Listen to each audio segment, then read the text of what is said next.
see if I can somehow transition this into our next question. Oh, yeah. I mean, this is kind of relatable. I can answer this first, but the question was like, is having clear personal meaning enough to get you through the very hardest parts of life?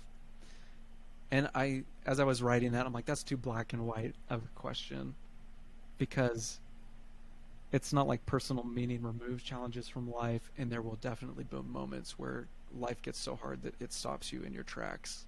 And there will be times you're like, I can't do anything. Like, Yeah.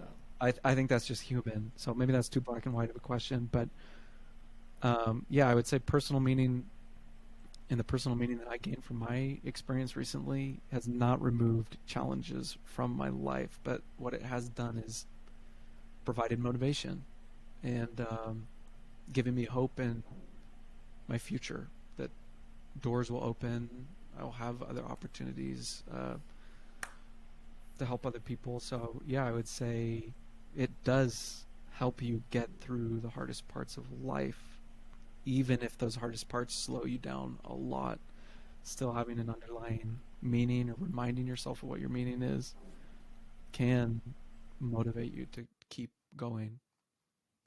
How would you answer this Yeah. question? Um,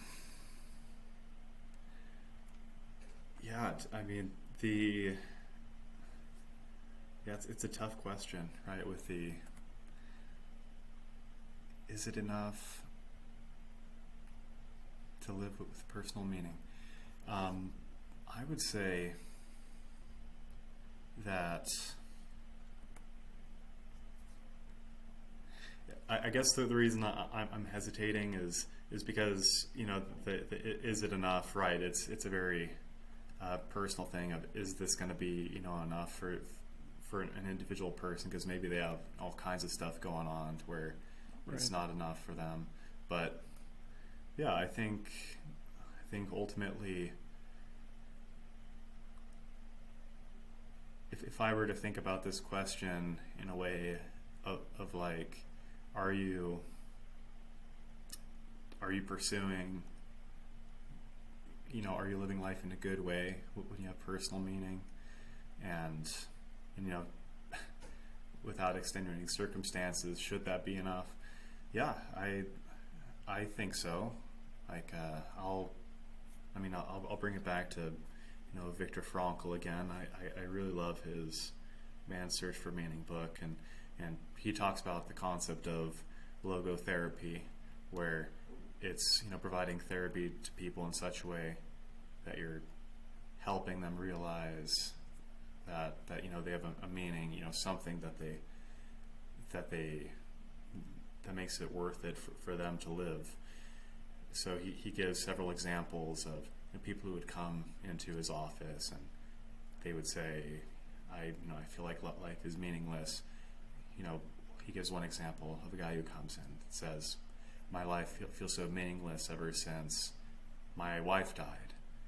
I feel like there's nothing left for me here. And I probably said like that he wanted to die, but Dr. Frankl kind of walked it through him, and what he said to him was, well, how do you think your wife would be feeling if you were the one who had passed on first? And he said, well, we loved each other very much. I think that she would be feeling the same way that I'm feeling now. And so Dr. Frankl says to him, well, then isn't it a blessing to you that you were the one to survive her, that you spared her from having to live on and endure what you're enduring now? And he said, the guy in the office said, that's kind of what he needed. And he went out there and he said that after he had that meaning in his life of, okay, I'm living this way and I'm suffering, but because I'm living, I'm sparing my wife the suffering of having to go on and live without me. Feeling that he was doing that good thing, that's what did it for him. And that's where he found his meaning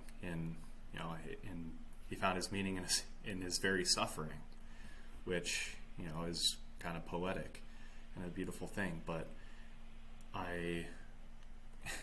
And to get back to right the question, yeah, I think that if viewed in the right light, I think that having that personal meeting, I think that yeah is enough to keep you going through. That is a beautiful story. I don't remember that story from In Search for Meaning, but that is. I'm glad you shared that. That was amazing. Yeah, I love that one. So Yeah, yeah. It's a classic for a reason. And I was thinking as well. Um, this is just something that I would think if I was listening to this podcast, but I'd be like, specifically, I talk about mental health a lot, but because it's my personal experience, so I feel like it's important to talk about. But yeah, when we talk about extenuating circumstances that like personal meaning doesn't remove all of life's challenges, but I mm-hmm. think like if you're really struggling with something severe mentally, maybe there are other things, other professionals or things that will help you. But if you like take a medication or something, the medication isn't the end goal. The medication's goal is like to help you get to a point where you can search after personal meaning and heal that way. So I think fundamentally underlying every challenge is, yeah, this need to find personal meaning in life, and how we arrive at that destination is going to look different for everybody.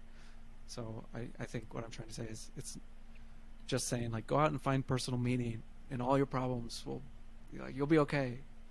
Yeah, I just want to make sure that that's not the message we're giving, but we are saying personal right. meaning is vitally important in helping us to, find meaning and fulfillment in our lives, and how you get there is going to look different for everyone. Right, yeah, and I'll jump onto that too. Like going with the main, theme of what we're trying to talk about here, and again with that concept of the art of living, learning to live better. Yeah, we are not going to be able to, give a robust plan for any individual, but right, hopefully people can, if anyone listening will be able to take tools that they can Right. use and and experiment, try things out, because that's what it's about. A lot of the time there isn't a one size fits all. So yeah, I just want to throw that on top of what you were saying, Yeah. Josh. And I will just say for me personally, um, when I re-listen or when I listen to this episode again, I'm pretty sure my takeaway will be like um, just kind of motivation to keep looking for meaning. Not necessarily anything that we've said that's been like, oh, that's like the answer that I've been looking for, but that hope Mm-hmm. that there is meaning out there and motivation to continue looking for it, I think is one of the big takeaways of this episode. Because I think we really are trying. I mean, we've talked about some heavy emotional things, but I hope it is like a hopeful message for people. Like everyone, what we're trying to say is everyone has meaning and a purpose, and like do whatever you can to find it. But the journey is beautiful. It's individual, but everybody has meaning. So hopefully that's coming across, and we're not just making people more sad. But you never know. Okay. Yeah, sorry guys. Yeah. Sorry about that. If we just ruined your whole day. The Young Men Podcast. We make people sad, sadder than they already are. Anyways. Um, all right. I think one of the reasons why we started this podcast episode specifically was because of our conversations about Stoicism. I really love that you framed this episode in like the art of living, and I think a lot of these ideas that we've talked about. Correct me if I'm wrong, but came from your initial research about Stoicism. Is that correct? Yeah, yeah, I'm for sure. Stoicism has really influenced how I live my life, because, right, with again that general framework of going through, trying things out, seeing what works. There are so many. It's a very practical philosophy. Like it isn't just trying to understand the world. It's it tries to help people, live better, because I think the technical term is it's part of virtue ethics, and they give practical tools for how to live a more virtuous, or rather a better, a more good life. And so yeah, Stoicism, awesome, would recommend. I was going to say, if you want to give a brief explanation in your mind what Stoicism is, I think that would be helpful, because even as you said the words practical philosophy, that doesn't mean that it's void of feeling or emotion, which a Mm-hmm. lot of people think like Stoicism, Oh push your yes, yeah. feelings, push your feelings deep down. But that's not what it means necessarily. So, do you want to give us like a brief intro into what Stoicism is? Yeah, and I'm glad that you say that, because right, colloquially, when you're speaking, if someone's stoic, it means that they're pretty much emotionless. Right. That they're stern, hard. But that's stoicism. That's stoic with a lowercase s. And the philosophy is stoicism with a capital S. So it's right. This system where you approach the world, and you apply logic, and ethics, and the Stoics were very concerned about emotion. And I think the reason that when someone's stoic, lowercase s, that they're emotionless, is because Stoicism does teach you to have like self-control, and kind of be solid when you're having strong emotions. But getting rid of emotions is definitely not the goal. It's learning to live in a way that you're able to uh, use emotions in the proper way. And there's going to be someone listening to this that knows a lot more than I do about it, and I apologize. I'm just a casual Stoic reader. But anyway, for example, if you're overcome by rage, then if our premise, like we were talking about earlier, is that relationships are kind of what life is about, that rage is going to screw up some relationships. It's going to make me say things that I don't actually think that I normally wouldn't say. And if someone really doesn't have control of themselves, then then that kind of can open the door into like physical abuse, and obviously it's just a bad thing all around. And it's an extreme example, but it's just to highlight the principle that we need to have some control of our emotions.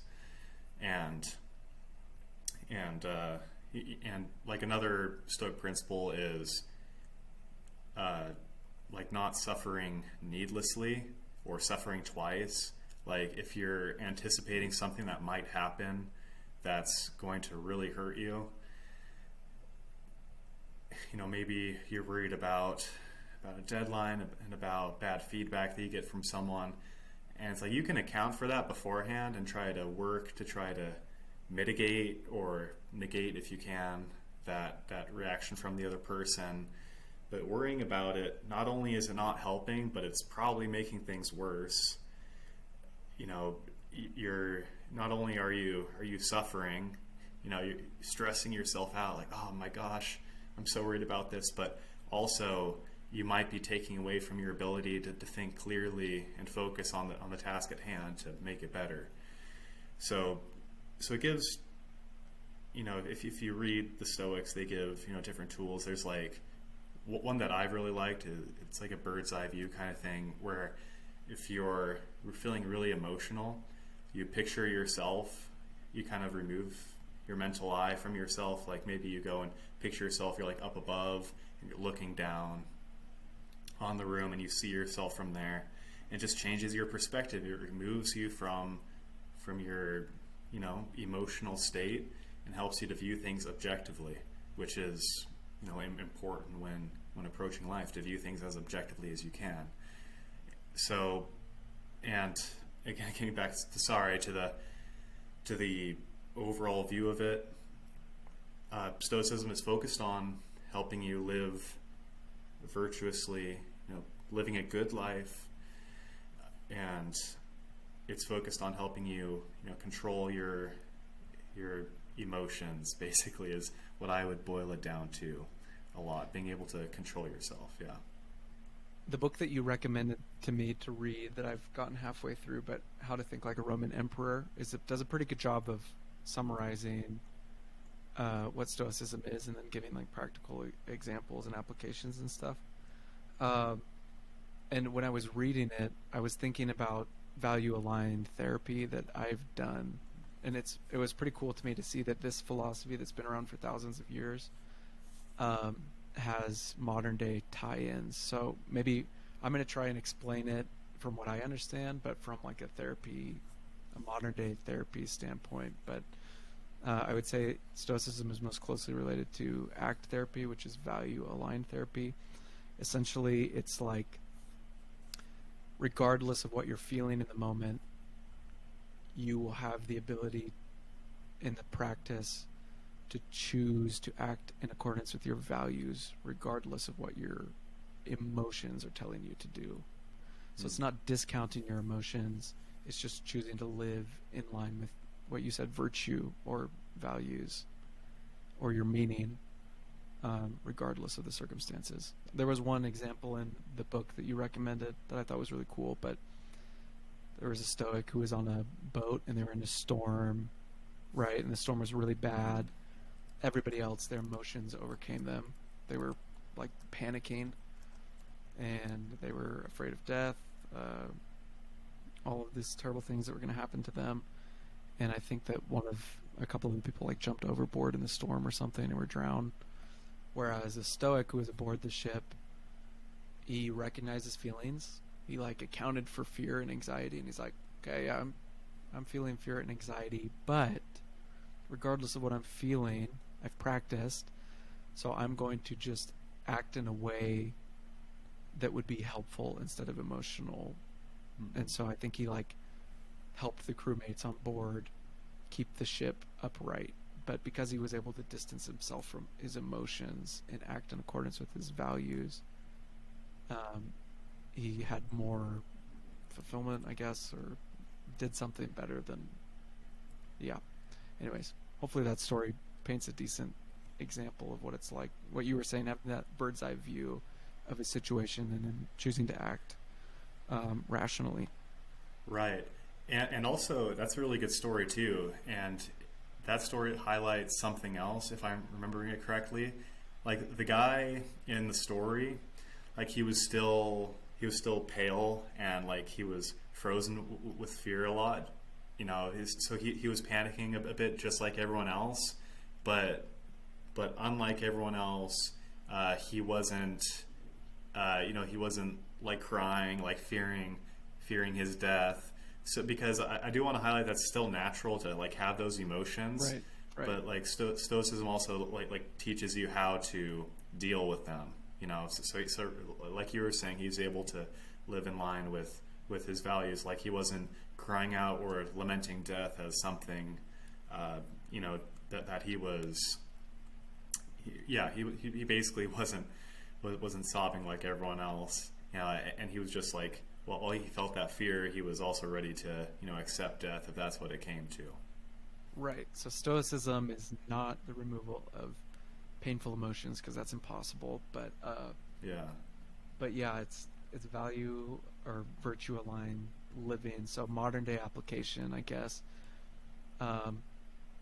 If there's an emotion that comes really strongly, if you don't have like value or virtue or meaning as a grounding anchor in your life, then I personally experience this. If I don't have a value that I'm like conscientious of, Mm-hmm. then that emotion is just going to take me for a ride, and it's going to be, Yes. I'm going to feel like I'm in a tornado and I don't really have any solid footing or thing to come back to.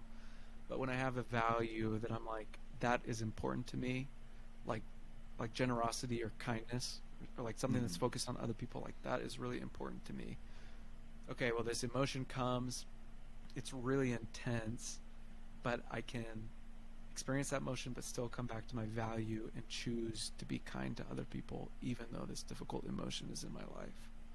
So, in ACT therapy, you would say the goal isn't necessarily to try and remove all painful emotions, it's to Mhm. just identify your values and live them, which Yeah. again is kind of a hard concept when you're at a low point. You're like, but I just want to be happy. But this philosophy just grounds you a little bit where you're still able to act rationally a little bit and do some good, even though hard things are happening in your life. Awesome. And I'm it even kind of more of just an got, amateur at Stoicism than you are. This is just my like therapy interpretation of what Stoicism is. So no, and I actually have a kind of side note therapy question for you. So yeah, in the book that you brought up, How to Think Like a Roman Emperor, uh, he talks about cognitive behavioral therapy. Is that like yeah, kind of a cousin of ACT therapy, or how do those? yeah. Cognitive behavioral therapy or CBD, CBT, not CBD, CBT. It's a anyways. CBT, yes, has been around for a while. It's CBT is like talking back to negative thoughts.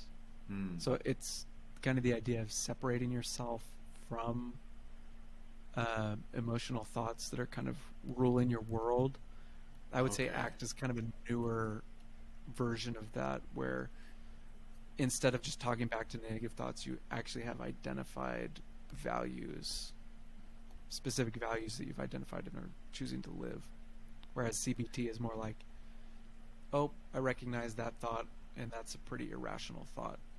Yeah. Carry So on. maybe ACT is more proactive, whereas like CBT, it's like kind of more on the defense of like kind Yeah, of giving and taking, fighting back yeah. against it. And CBT is naturally just a part of any therapy modality.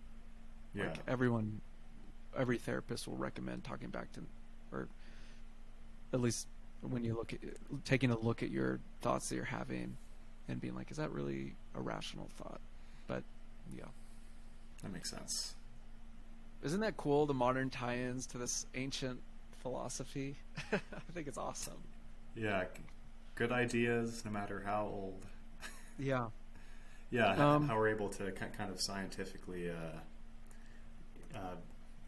verify them. I know that, right? Sociology isn't like the natural sciences, but like with a scientific method, verify practices that that the ancients used. Very cool. Right. Yeah, I think it's awesome. I did have a couple other questions about Stoicism, but we've already kind of dove into some of the tips that Stoic philosophers uh, gave, or principles that they lived by. I just kind of wanted to ping pong it back and forth and talk about other like tips or principles that they shared that you think are really cool. Do you want to just start us off on one that has been helpful for you? Yeah. Uh, so one that I have really liked is kind of getting with what I was talking about earlier with my little bronze skull. Yes. The principle of memento mori, and when I'm able to, I haven't done it as much as I'd like to lately, but I used to be really good about it. Just sitting in the morning and doing kind of a stoic meditation on the day. So like with a mindful meditation, you depending on the protocol you're using, you go and clear your mind. As thoughts come in, you acknowledge them, dismiss them. Whatever that looks like. They're different mindful meditation protocols, but like with the Stoic meditation, I'd right first think, okay, what do I ultimately want? What are my ultimate values? Like you were saying earlier, and then kind of walk through different situations in my mind of how those values might be challenged, how I might be challenged throughout the day. Maybe someone gives me a hard time for this. Maybe there's a moment in which I have the opportunity to be deceitful to get some gain, and I don't want to be taken by that in the moment. So I'll sit down, meditate, put myself in that mind space, think, what do I want to do, and then see myself doing that, walk through doing the right thing or doing the thing that's aligned with my values in my head. And all that kind of gets back to that general concept of memento mori, remembering that I only have so much time, and that now is the time to work on myself, and also to have good relationships with other people. So I love that. This is one that you shared with me early on, and that stood out to me in a book. And I had a different a story that Marcus about Marcus, something that he had done was kind of similar, but he contemplated or meditated on his death before he died. And my video is gone. There it is. Okay. Marcus contemplated his death before he died, and he imagined what sorts of painful feelings am I going to be feeling? What is it going to be like to have my family around me? And he really tried to feel those difficult emotions before they happened. Mm-hmm. And then he was like, okay, how do I want to act, or what do I want to do in that circumstance? So when his death finally came around, this author was writing that he was relatively peaceful because he had played through the whole scene in his mind before it actually happened, anticipating these hard things that were going to happen, and had made a conscious decision how he wanted to act aligned with his values in that moment. That was a principle that really helped me when I got this diagnosis. I did the same thing because I had read about it, but I imagined what it would be like. And instead of just pushing away the thought of death or something that I was afraid of, I confronted it. And after I did that exercise, I'm like, I'm not afraid of it anymore. And I think if the time came where that happened, I would kind of know what sorts of feelings I would be feeling. And it was just a really cool practice that had some cool practical application. And I think there was the author also wrote about Michael Phelps, the Olympic swimmer, and he did something similar where other professional athletes with their sports psychiatrists envisioned themselves winning the gold medal. I'm going to envision myself being the champion. I'm the champion. I'm going to go and win it.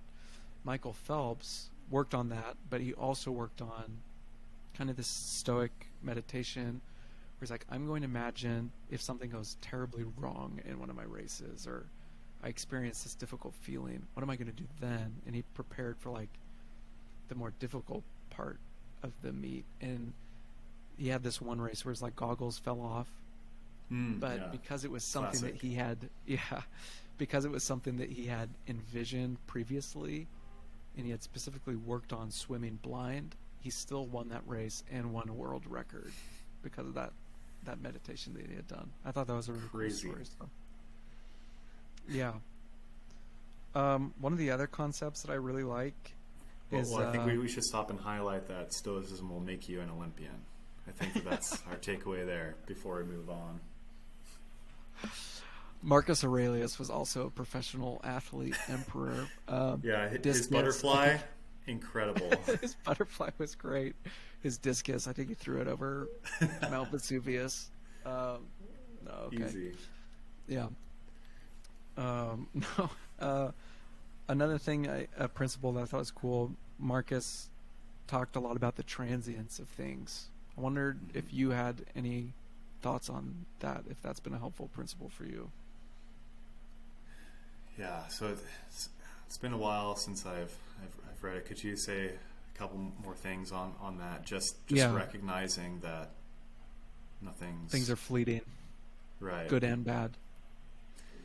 Yeah, I mean, honestly, that's one that, right? Again, with the framework of picking up tools, learning to work with life, that's one that I need to work with a bit more. It's never been one that I've specifically focused on, but I imagine that I will at some point. It's I do recognize that I'm not going to have everything that things that I do have, that I'm not going to have them forever, but I don't work it into the meditation of, I'm going to lose this or that, the other, except for my dog Walnut. I Think Oh about that, gosh. about how cruel it is that they don't live as long as we do. So I have to, Oh my gosh. yeah, I get this Well, puppy and then he grows old, before my eyes. It's a horrible thing to think about. But I have thought about it in that context, and um, well, if gosh, we haven't I made hope people I'm not making sad, people. I know. no, I Just think yeah. definitely What else can we throw in? your But no, pets are not going to live a long time. but I will say, Unfortunately. okay, yeah. Here, let me throw this on top of it before people, log off. No, but that's a good thought for me because I'll think about that, and it really helps me that when I'm at home, it really helps me to have that relationship with my dog, to recognize I'm not going to have him forever, and so I spend time with him. I spend more time than I probably would, playing with him, taking him on walks, doing training, whatever it is. But it really gives me a little extra fuel to care about that relationship, and so so that segment was useless probably to cat people, so I apologize for that too. But yeah, no, it's a good thing. It's a hard thing. It's a hard thing to try, like with what you were saying earlier about right, thinking about death. It's a hard thing to confront it, but once you do, there are lots of benefits that come with it. And Sorry, sorry, I was Josh, still thinking about the cat people who are like, my cat won't live just getting forever. nothing. Just Like, yeah. please love me. Cat just walks away. And they're like, but your life is so transient. The Oh guys god, on the podcast said so. come here. Get clawed in the face. Um, I no, love cats, by the way. I'll say that. yeah, I have a shirt that says "This guy loves cats." I don't have a preference one way or the other. Um, sorry, very insensitive cat people. I didn't grow up with pets. I'm Yeah, learning to love them. Anyways, that's good. yeah, okay. So that take on transience that was well said. Um, is a good take. Again, thinking about limited amount of time that you have with people. I was thinking about it in like suffering doesn't last forever. Like whatever hard thing you're experiencing in the moment, Mm. emotions just go up and down. So it's Mm. good to remember that, because when you get in a low mindset, you're like, oh my gosh, this is how it's always been. This is how it will always be. And it's healthy to s- check those thoughts and be like, everything is transient. Like there is potential for growth and improvement and happiness, and I'm not going to be stuck here forever. Just this idea, and I think he even uses. Maybe I'm confusing this with another book, but this idea that like everything in nature is transient is where they get this philosophy. It's like seasons Mm. change, nothing stays the same. Everything in nature changes. So if the rule in nature is that everything it changes, then you can expect that same thing to happen to you, which is a positive and hopeful thing for people who are in low places. It's like just like everything else changes, your circumstances also have the potential to change. That's good. It's important. Yeah. All right. Any other tips or practices that you want to highlight? I'll just leave it there, I think.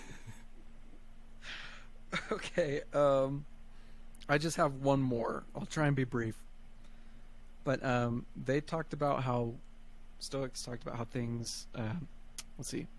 They talked about how wisdom is seeing things objectively, which is also another modern day therapy approach. But they essentially said there's danger in labeling things as good or bad, kind of black and white. Essentially, they said when you do that and you just label things as good or bad, you don't make allowance for that gray area. So expectations are also going to be more rigid, and when you don't meet those expectations, then oh gosh, like the fall is going to be pretty devastating. So they were saying Mm-hmm. essentially like try not to label things as good or bad. Just accept that there's a gray area, find your values, try and live them, but withhold judgment or condemnation when you label things as good or bad.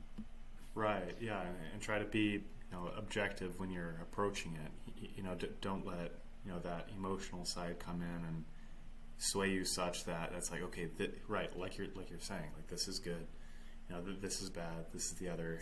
Be able to stand back and make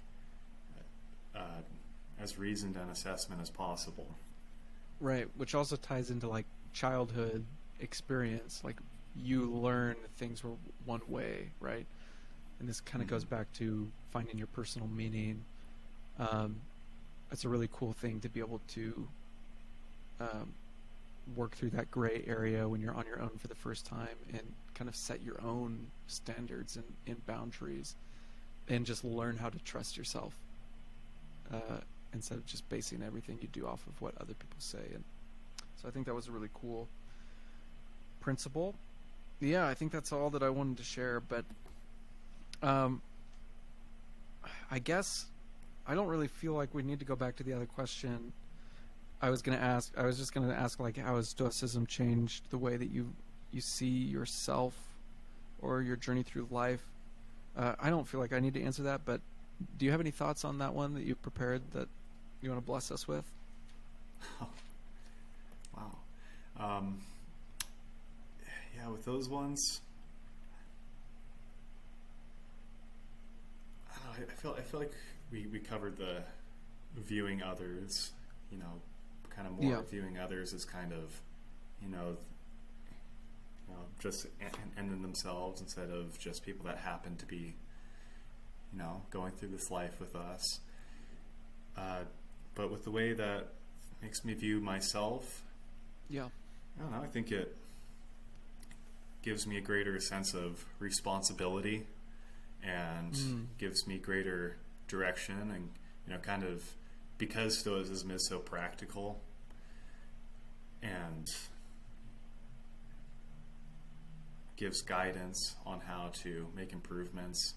It gives me, a lot of hope because it is really empowering to be able to think, okay, there are things that I can do to make myself, a better person, or at least, a person that's more capable of, having more enriching relationships with other people. And, knowing that I'm able to do that, to struggle through that, to fail, of course, but then to have, build up to the point of successes as well. It's a really beautiful thing.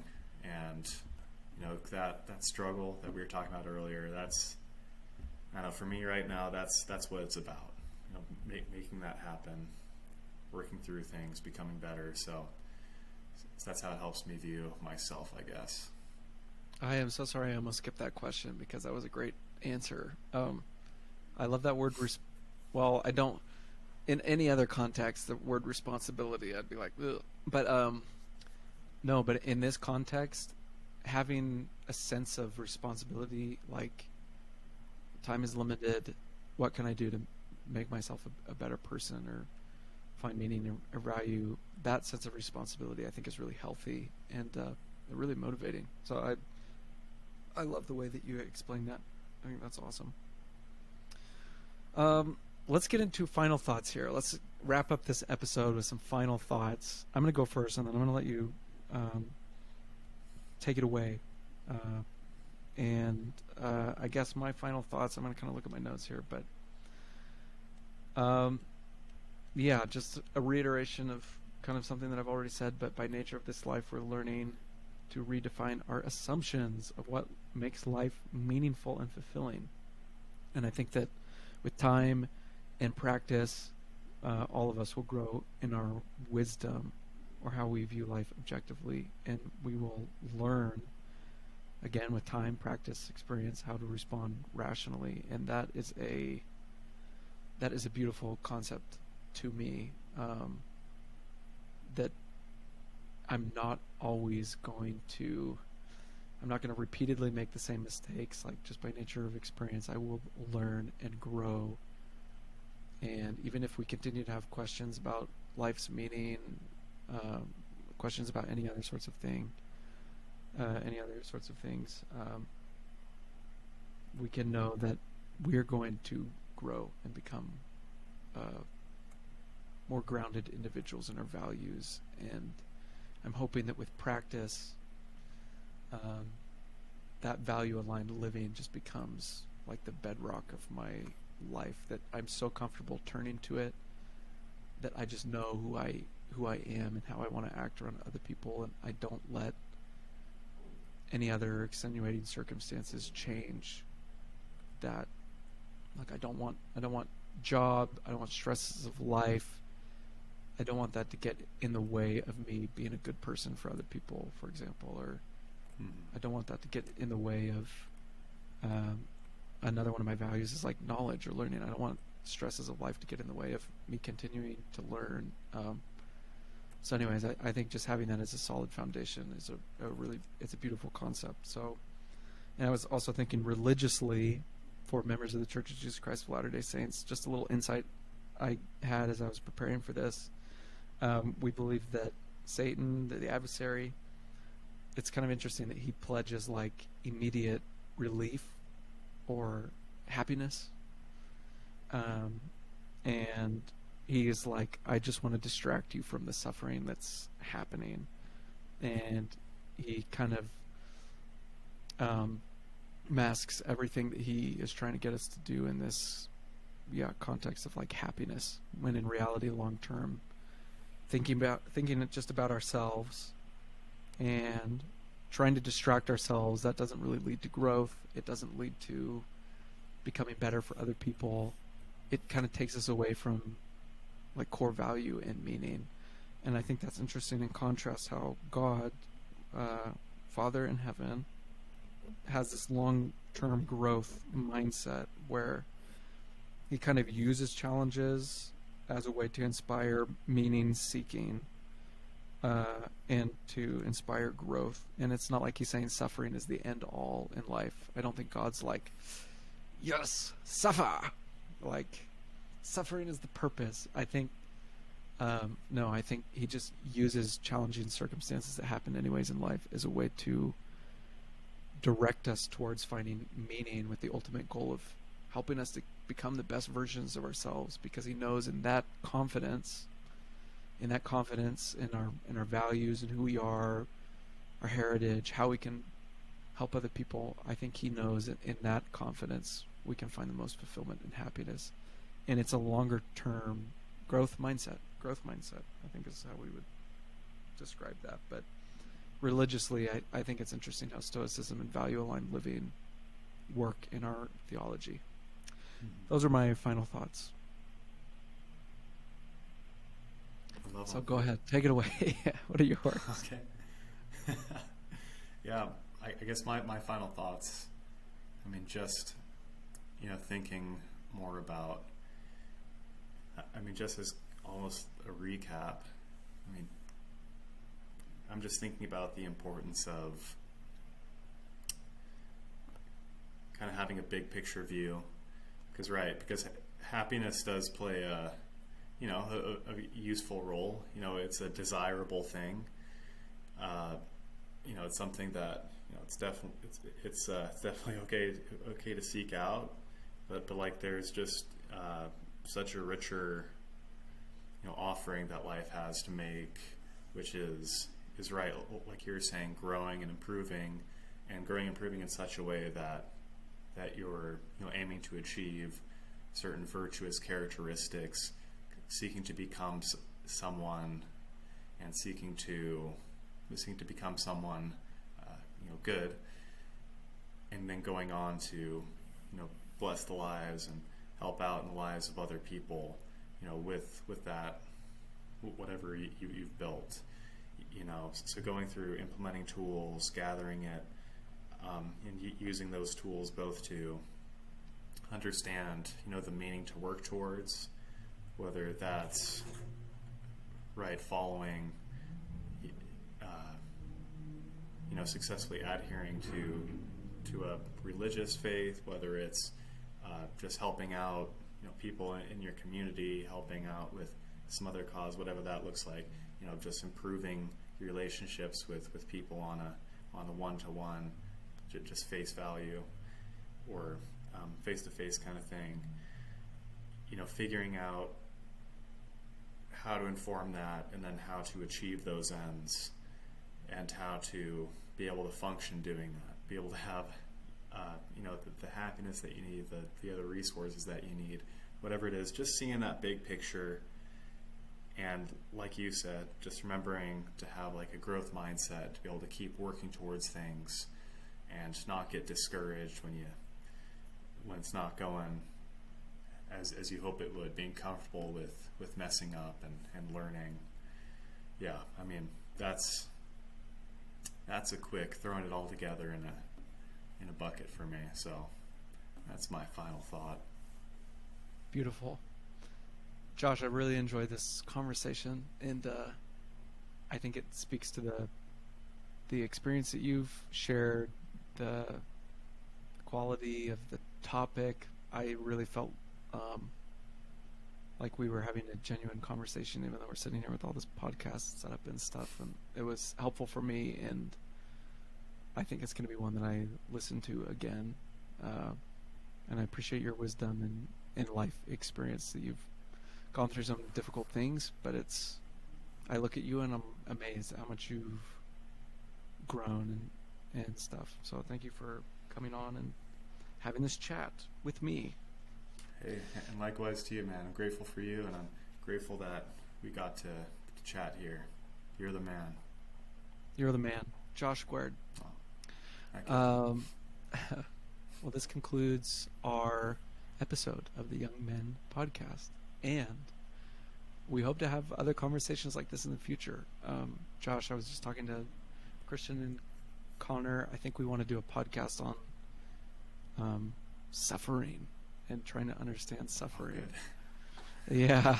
I'm your man. We also want to have some happy podcasts as well. We're going to get some cheerful ones in there, because I think we are generally a pretty happy group of people, but I think we also like talking about the real things in life too. But yeah, hopefully we have other good podcasts coming. But yes, thank you for joining us today, and we hope to see you